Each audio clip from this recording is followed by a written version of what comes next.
খুব পরিষ্কার বক্তব্য আমাদের যে ত্রিপুরায় বিজেপি যত বেশি নিশ্চিত হচ্ছে যে মানুষের সমর্থন তৃণমূলের দিকে যাচ্ছে, তত বেশি তারা মরিয়া হয়ে উঠছে। এবং যেখানে সুপ্রিম কোর্টে মহামান্য সর্বোচ্চ আদালতে এত বড় নির্দেশটা ছিল যে পুরভোট অবাধ এবং শান্তিপূর্ণ করতে হবে, প্রার্থীদের এবং প্রচারে যথাযথ নিরাপত্তা দিতে হবে, এখন দেখা যাচ্ছে সেই নির্দেশের পরেও 9টি জায়গায় 9টি আলাদা ঘটনা ঘটে গিয়েছে। এর মধ্যে 6টি এফআইআর সর্বভারতীয় তৃণমূল কংগ্রেসের ত্রিপুরা শাখার তরফ থেকে ইতিমধ্যেই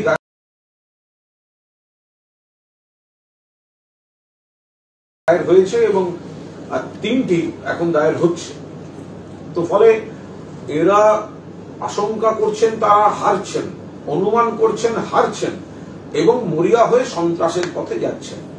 এমনিতেই ত্রিপুরা আইন শৃঙ্খলা অত্যন্ত অবনতি হয়ে আছে। পুলিশ নিষ্ক্রিয়, পুলিশ দলদাসের ভূমিকায় রয়েছে, তারা দেখতে পাচ্ছে না। এবং যারা হামলা করছে অনেক দিন ধরে, অভিষেক বন্দ্যোপাধ্যায় ত্রিপুরা সুন্দরী মন্দিরে যাওয়ার প্রথম দিন থেকে যে হামলা হচ্ছে, পরের পর এখন প্রার্থীদের উপর শুরু হয়েছে, সমর্থকদের উপর। আজ 11 নম্বর ওয়ার্ডে শেখর দেববর্মা তৃণমূলের যে প্রচার চলছিল, যে সাজানো ছিল পতাকা দিয়ে, ফ্ল্যাগ, ফেস্টুন, এসব, সেগুলি ছুঁড়ে ভেঙে দেওয়া হচ্ছিল, সরিয়ে দেওয়া হচ্ছিল। সমর্থক প্রতিবাদ করেছে, এমন ভাবে মারা হয়েছে তার চোখটি কার্যত নষ্ট হয়ে যাওয়ার মুখে রয়েছে। একটি চোখ দৃষ্টিহীন হওয়ার আশঙ্কায় চলে গিয়েছে, এমন ভাবে তাকে মারা হয়েছে। বিজেপির সমাজ বিরোধীরা তাকে মেরেছে। তো ফলে এখন আমি আবার বলছি যে সর্বোচ্চ আদালতের নির্দেশের পরেও 9টি এফআইআর হচ্ছে, 6টি ইতিমধ্যেই হয়েছে, 3টি প্রস্তুতি চলছে। ত্রিপুরা শাখার আহ্বায়ক সুবল ভৌমিক, আর 3টি এফআইআর কিছুক্ষণের মধ্যেই দায়ের হয়ে যাবে। কিন্তু সব থেকে উদ্বেগজনক বিষয় সেটি হচ্ছে যে এই পরাজয়ের আশঙ্কা থেকে বিজেপি এতটাই মরিয়া হয়ে গিয়েছে যে সুপ্রিম কোর্টের নির্দেশকেও তারা মানছেন না। এর আগে আমরা দেখেছি তাদের দৃষ্টিভঙ্গি, তারা কোর্টের আদালত অবমাননাকেও ভয় পান না। তারা বলেন পুলিশ খুঁজলে খুঁজবে, পুলিশ তো আমরা চালাই, ধরবে না, তাহলেই হলো। তা এখন যেটা দাঁড়িয়েছে, তৃণমূলের অভিযোগ ছিল ত্রিপুরায় সন্ত্রাস হচ্ছে, মহামান্য সুপ্রিম কোর্ট সেই অভিযোগগুলির নথিপত্র দেখে তাকে মান্যতা দিয়েছেন এবং ত্রিপুরার পুলিশ প্রশাসনকে বলেছেন সমস্ত রকম নিরাপত্তার ব্যবস্থা করতে। তারা করছেন না। ফলে আমরা আইনত আবার আমরা পুরোদস্তুর সুপ্রিম কোর্টকে যা যা জানাবার সমস্তটাই জানানো হবে। আর পাশাপাশি মানুষের দরবারে গণতান্ত্রিক এবং রাজনৈতিক উপায়ে যে প্রতিবাদ যেভাবে মানুষের কাছে নিয়ে যেতে হয় নিয়ে যাব। আমরা এইটুকু আমরা আত্মবিশ্বাসী যে ওরা যতই হামলা করুক, যত ভোট এগিয়ে আসছে, ওরা যত মরিয়া হচ্ছে, তত প্রমাণিত হচ্ছে তৃণমূলই ওখানে বিজেপি চ্যালেঞ্জার। অর্থাৎ বিজেপি ভয় পাচ্ছে তৃণমূল কংগ্রেসকে এবং বিজেপিকে হারাতে পারে তৃণমূল কংগ্রেস। বামপন্থী ভোটাররা সিদ্ধান্ত নিয়ে নিয়েছেন, যেখানে বামেদের প্রার্থী নেই, একজন বামফ্রন্ট প্রার্থীকে রীতিমতো সশস্ত্র হুমকি দিয়ে তাকে মনোনয়নপত্র প্রত্যাহার করা হয়েছে। তো যেখানে বামেদের প্রার্থীও নেই, কিংবা যেখানে আছেনও বামপন্থী সমর্থকরা, তারা মনস্থির করে ফেলছেন এবারের ভোটটা তারা জানেন চোখে চোখ রেখে টক্কর দিচ্ছে তৃণমূল কংগ্রেস। সভা করতে বারণ করলে মাঝরাতে হাইকোর্ট থেকে অর্ডার এনে সভা করছে, এর নাম তৃণমূল কংগ্রেস। সুপ্রিম কোর্টে চলে যাচ্ছে তৃণমূল কংগ্রেস, বিজেপির বিরুদ্ধে, সন্ত্রাসের বিরুদ্ধে লড়ছে তৃণমূল কংগ্রেস। তাই বামপন্থীরাও সিদ্ধান্ত নিচ্ছেন, কংগ্রেস সমর্থকরা সিদ্ধান্ত নিচ্ছেন, no vote to BJP, vote for Trinamool Congress. এটা বিজেপি বুঝে গিয়েছেন। মানুষের মহাজোট তৈরি হচ্ছে, মানুষের মহাজোট তৈরি হচ্ছে তৃণমূলের প্রতীককে কেন্দ্র করে। এটা বুঝে গিয়েছেন বিজেপির ত্রিপুরার নেতারা এবং তারা উদ্বিগ্ন, আশঙ্কিত। সেই জন্য এই সমস্ত আইন কানুন, গণতন্ত্র, সুপ্রিম কোর্টের নির্দেশ ভেঙে তারা সন্ত্রাসের রাস্তায় যাচ্ছেন। কিন্তু এই হামলা মামলা এসব করে তারা কিন্তু ভোট জিততে পারবেন না। আমরা তাদের খুব সতর্ক করে দিচ্ছি যে বিষয়টা আপনারা নিশ্চিত থাকুন, তৃণমূল কংগ্রেস ভালো ফল করছে। রাজ্যে 2023 সালে তৃণমূল কংগ্রেসই আসছে। আমরা বিজেপির যে সমাজ বিরোধীরা এই কাণ্ড কারখানাগুলি করছে এবং যে পুলিশ প্রশাসনের কর্তারা বিজেপি নির্দেশ শুনে তারা এই ধরনের ক্ষেত্রে পক্ষপাত দুষ্ট অবস্থান নিচ্ছেন, তাদের আমরা বলছি আপনারা এসবের মধ্যে ঢুকবেন না, নিরপেক্ষ থাকুন, নিরপেক্ষভাবে মানুষকে সিদ্ধান্ত নেওয়ার কাছে। বাংলার এক বিজেপি বিধায়ক তিনি বলছেন যে তৃণমূল কংগ্রেস কর্মীরা সেখানে গেলে বা এই ধরনের কোন মারামারি ঘটনা হলে মেরে হাত পা ভেঙে দেওয়া হবে, ওয়েস্ট বেঙ্গলের বিজেপি বিধায়ক বলছেন। না, সেগুলো সাধারণত জন্তু জানোয়ারদের ভাষা, তো সেগুলো এরকম তারা সেরকম কিছু বলতে পারেন। পুরো মানে মানুষের গঠনটা তো আস্তে আস্তে আস্তে আস্তে মানুষে এসেছে, হয়তো যারা পুরোটা এসে পৌঁছতে পারেননি কিছুটা একটু আগের ধাপে রয়েছেন, তো সেখান থেকে এই ধরনের কথাবার্তাগুলি তো আসতেই পারে। এবং প্রশ্নটা হচ্ছে যে বিধানসভা নির্বাচনের আগে যখন সারা ভারত উজাড় করে নেতা কর্মী সমর্থক বিজেপি এনে বাংলায় ঘুরিয়েছিল, তখন তাদের মনে ছিল না এই ত্রিপুরার মুখ্যমন্ত্রী তো বাংলায় এসে প্রচার করেছে, ত্রিপুরার নেতারা আসেননি বাংলায় প্রচার করতে।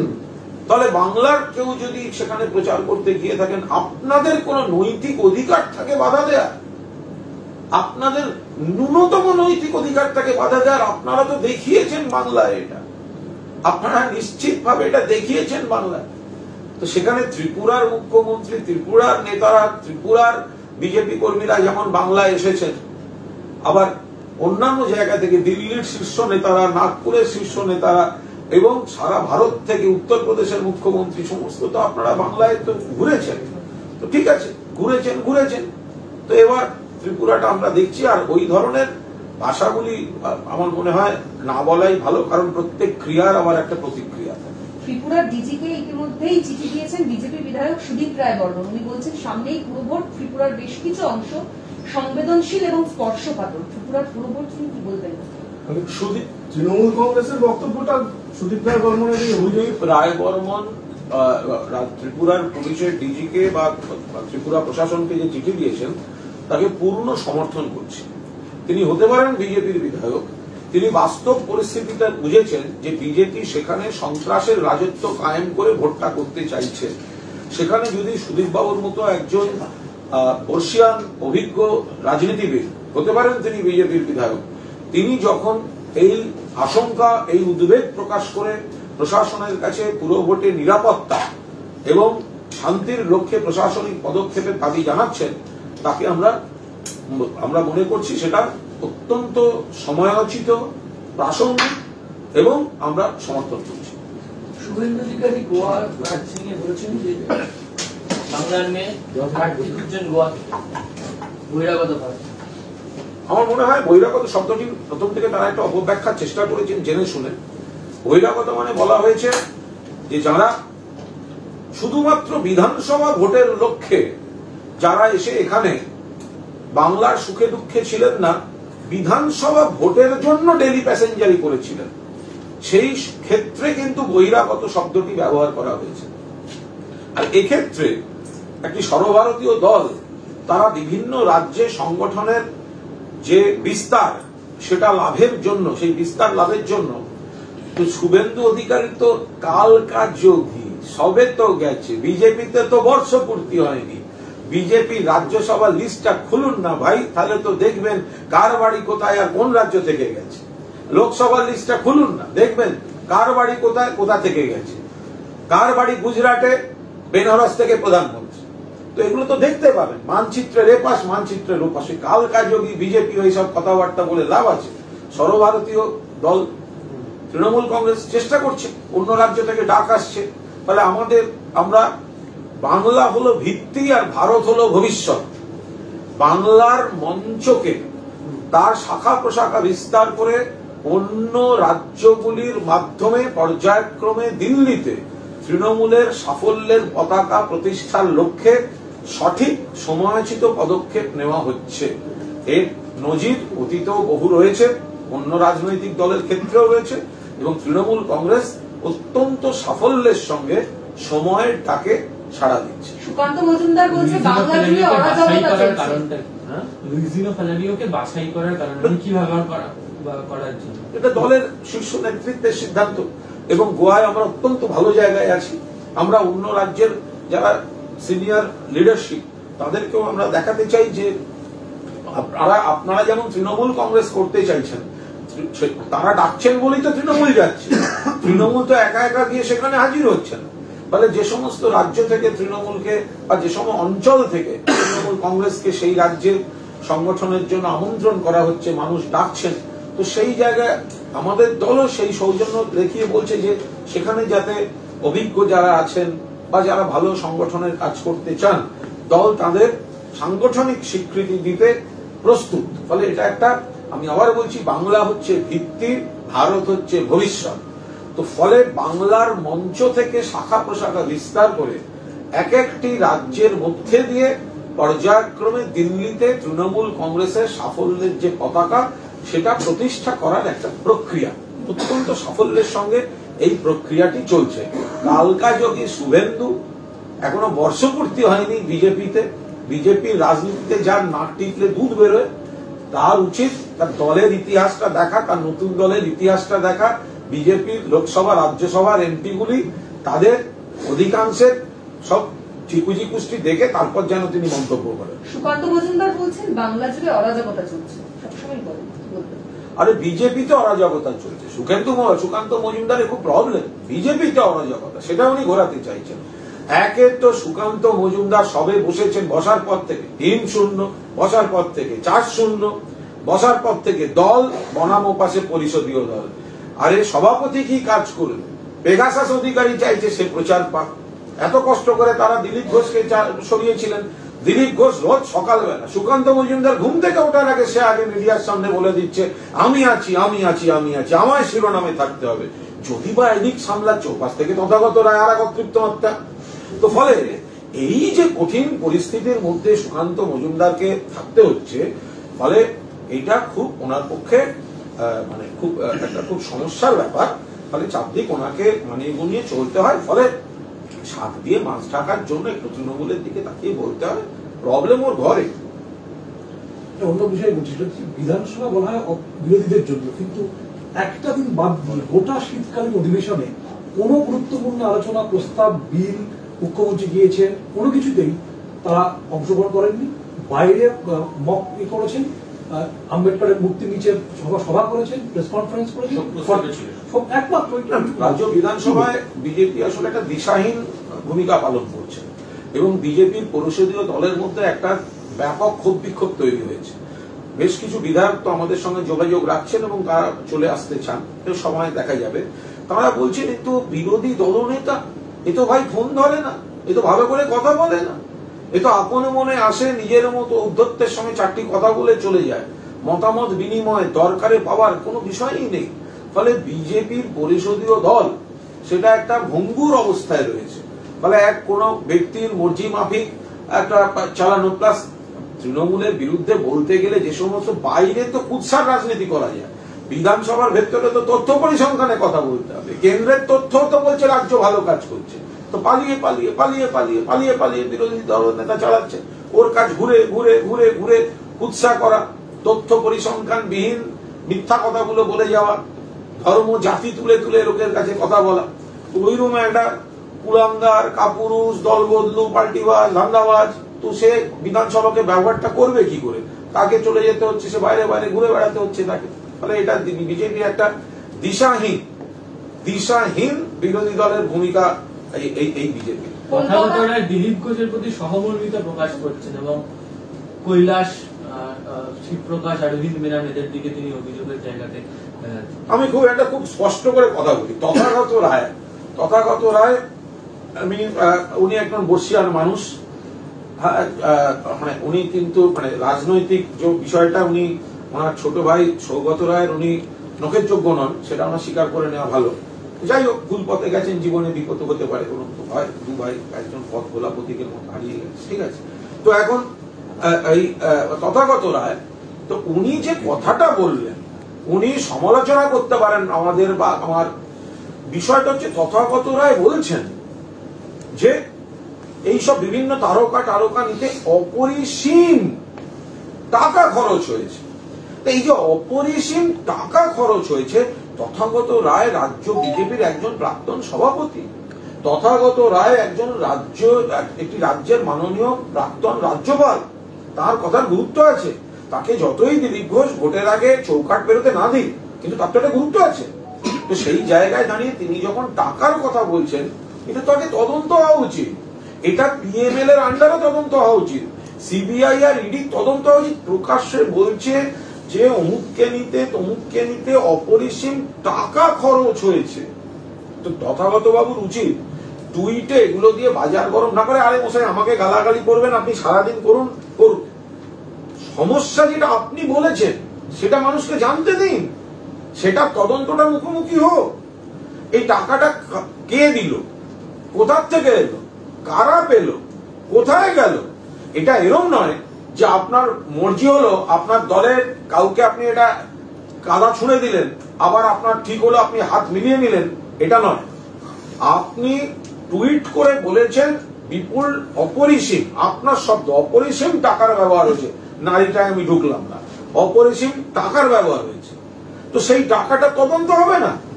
সেই সময় আপনি আবার সেটা নিয়ে প্রশ্ন তুললে আপনি অ্যাটাক করছেন, এটা কি করে হতে পারে? আপনি বলেছেন টাকার কথা, আপনার উচিত সেটা তদন্তকারী অফিসারদের কাছে, সিবিআই ইডি, আপনি চিঠি লিখে বলুন।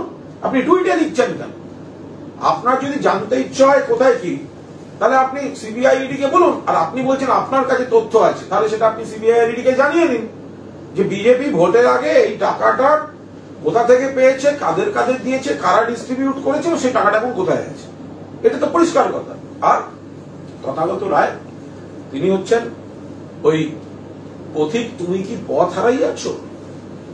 তার কারণ ওনার মূল রাগ ছিল দিলীপ ঘোষের উপর। তো উনি ভোটের আগে ভোটের পরে দিলীপ বাবুকে লক্ষ্য করে তো যা নয় তাই বলে গিয়েছেন। কিন্তু আপনি যদি তর্ক করে তুলনা করে দেখেন, তাহলে বিজেপির সভাপতি হিসেবে, বিজেপি দল হিসেবে ব্যর্থ, বিজেপি হেরেছে, কিন্তু দিলীপ ঘোষের যে সাফল্যের খতিয়ান সভাপতি হিসেবে, তার তো নখের যোগ্য নয় তথাগত রায়। বিজেপির সভাপতি হিসাবে দিলীপ ঘোষের যে ট্র্যাক রেকর্ড, তার তো নখের চুক্তি নন তথাগত রায়। তথাগত রায় তো সভাপতি ছিলেন, কি রেজাল্ট দিয়েছিলেন? তো দিলীপ ঘোষের বিরোধিতা করতে গেছেন উনি গাত্রদায়। তো এখন দেখছেন সেটা অনেক বিপজ্জনক। তার থেকে দিলীপ ঘোষ রেগে গিয়ে আবার চারটি খারাপ কথা বলবেন, তার থেকে এখন ওই জন্য দিলীপ ঘোষকে একটু নরম করতে চাইছেন, যাতে দিলীপ ঘোষ ওনাকে চৌকাট পেরিয়ে বিজেপিতে ঢুকতে দেন। উনি এখন চাইছেন দিলীপ ঘোষের করুণা চাইছেন, দয়া চাইছেন। তথাগত রায় পাল্টি খেয়ে দিলীপ ঘোষের দয়া চাইছেন যে আমাকে একটুখানি বসতে দাও বিজেপি পার্টি অফিসে। সেই জন্য দুদিন আগেও দিলীপ বাবুর নামে অকথ্য গালাগালি করেছেন, এখন আবার দিলীপ ঘোষকে সন্তুষ্ট করে পার্টিটার মধ্যে ঢুকতে চাইছেন। এটা ওনাদের ঘরোয়া ব্যাপার, সম্পূর্ণ ওদের সঙ্গে তৃণমূলের কোনো ত্রিপুরাতে অনেকদিন ধরে তৃণমূল কংগ্রেস মার খাচ্ছে। কালকেও শেখর দেববর্মা বিরাটভাবে আহত হয়েছে, চোখে ইনজুরি হয়েছে। এই অবস্থায় সুদীপ রায় বর্মন বিজেপিকে যেভাবে চিঠি লিখলেন, সেটা তৃণমূল কংগ্রেস কিভাবে দেখছে? তৃণমূল কংগ্রেস পরিষ্কারভাবে এটাকে সমর্থন করছে, কারণ সুদীপ রায় বর্মন তিনি নিশ্চিতভাবে হতে পারেন বিজেপির বিধায়ক, কিন্তু তিনি একজন বর্ষীয়ান রাজনীতিবিদ, ত্রিপুরার একজন সিনিয়র নেতা। তিনি যখন একটা উদ্বেগ প্রকাশ করছেন এবং তিনিও অনুভব করছেন যে ত্রিপুরায় জঙ্গলের রাজত্ব চলছে এবং নিরাপত্তা নেই, বিশেষ করে ইলেকশনের সময় বিজেপি একটা সন্ত্রাসের বাতাবরণ তৈরি করছে মানুষের থেকে বিচ্ছিন্ন হয়ে, এবং তিনি সেখানে বেশ কয়েকটি এলাকাকে চিহ্নিত করে সেখানে যথাযথ নিরাপত্তা, আরো বেশি নিরাপত্তার একটা দাবি রেখেছেন। তো আমরা মনে করছি এটা অত্যন্ত সময়োপযোগী দাবি এবং তার বক্তব্যকে আমরা সমর্থন করি।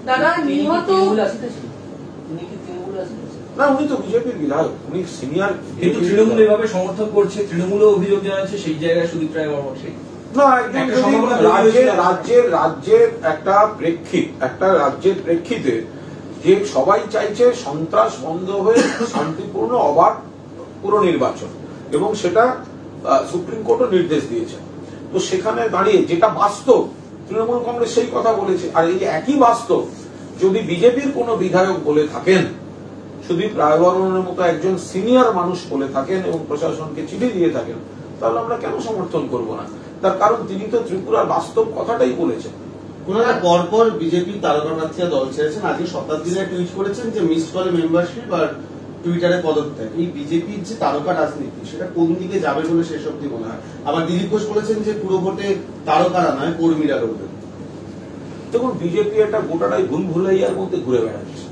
তার কারণ হচ্ছে এই ভোটের আগে, যখন নিয়মিত বিধানসভা ভোটের আগে তারা যোগদান মেলা করেছিলেন, রোজ বিকেলে যোগদান মেলা, রোজ বিকেলে যোগদান মেলা, কখনো তৃণমূল থেকে, কখনো এদিক থেকে, কখনো টালিগঞ্জ থেকে, কখনো এদিক ওদিক থেকে হাতে একটা করে পতাকা দিয়ে ভাব দেখাচ্ছেন দলটা বিরাট হয়ে গেল, এই হলো ওই হলো, বিবৃতির তো একদম বন্যা বয়ে গেল। তা যোগদান মেলা দেখেছেন, বিয়োগ মেলা দেখবেন, এখন তো বিয়োগ মেলা চলছে ওনাদের। যারা যোগদান মেলা করেছিলেন দায় তো, বিয়োগ মেলার দায় তো তাঁদেরই। যারা যারা হাতে পতাকা দিয়েছিলেন লোকজনের, তখন ডেকে ডেকে ছবি তুলেছিলেন, তারা কৈফিয়ত দিন কাদের নিয়েছিলেন, এখন দায় এড়াচ্ছেন কেন সব?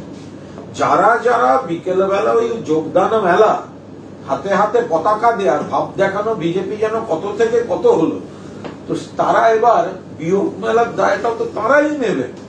তো এখন এসব বলে লাভ আছে নাকি? আপনারা নিয়েছিলেন, আপনারা প্রার্থী করেছেন, আপনারা ভেবেছিলেন কত কি হয়ে গেল, তো হয়েছে। এবার আপনারা তো জবাব তো আপনারা দেবেন। আমরা তো তখন থেকে বলে আসছিলাম তাসের ঘরের মতো ভেঙে পড়বে বিজেপি। দিলীপ ঘোষ বলছেন তারকা না নিয়ে কর্মী, এটা কি লড়াইটার যোদ্ধা হলো না? কার যোদ্ধা, কার কি, কার কর্মী? ব্র্যাকেটে লিখে দিতে হবে কোন বিজেপি, দিলীপ বিজেপি না তথাগত বিজেপি, শুভেন্দু বিজেপির না ওই কি নাম নতুন উদ্ভিদ আমাদের সুকান্ত বিজেপি। তো এখন এই যে কোন বিজেপি না দিলে শুধু কর্মী লিখলে তো বুঝতেই পারে না ওরা। না ও তো কিছু দাদা, বিজেপি কর্মী অভিজিৎ সরকারের মৃত্যুর ঘটনায় ইতিমধ্যেই তার দ্বারা বিশ্বজিৎ সরকারকে হুমকি দেওয়া হচ্ছে এবং তিনি পরেশ পালের বিরুদ্ধে অভিযোগ করে মামলা করার হুমকি যেহেতু করা হয়েছে, তাই পরেশ পালের বিরুদ্ধে অভিযোগ করে সিবিআই এর দ্বারস্থ হয়েছে। কি বলবেন এই বিষয়ে? আমার মনে হয় ওই জায়গাটি, যে কোনো মৃত্যুই দুর্ভাগ্যজনক, কিন্তু ওই এলাকাটি, ওই জায়গাটি এবং ওই রেল সংক্রান্ত, জমি সংক্রান্ত জায়গাটিতে যে কেউ গেলে বুঝতে পারবেন। এবং নারকেলডাঙ্গা থানা সহ একটু ভেতরে ঢুকলে পুরনো কেস রেকর্ডগুলি গত 10 বছরের গোটা 8-10 এফআইআর মামলা দেখলে বুঝতে পারবেন বাস্তবটা ওখানে কি। সুতরাং রাতারাতি কোনো ঘটনা ঘটে গিয়েছে, এইটার একটা বাতাবরণ তৈরি করে যারা তৃণমূল বিরোধী উৎসাহ করছেন, আমি আবার বলছি, মৃত্যু দুঃখজনক, মৃত্যু কাঙ্ক্ষিত নয়।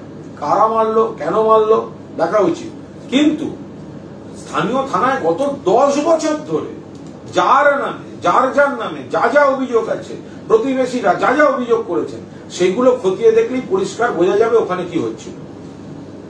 লাস্ট যে বনগাঁ দক্ষিণ কেন্দ্রের বিধায়ক স্বপন মজুমদার, তিনি বলছেন, যেটা আমি আগেও আপনাকে জিজ্ঞেস করছিলাম, যে মেরে হাত পা ভেঙে দেবো তৃণমূল কর্মী, প্রকাশ্যে ভরা সভাতে দাঁড়িয়ে বলছে। কোথাও মনে হচ্ছে ত্রিপুরার কালচার এখানে বিজেপি একটা ঔদ্ধত্য দেখাবার চেষ্টা করছে। এই কালচারটা তারা বহু জায়গায় দেখিয়েছে।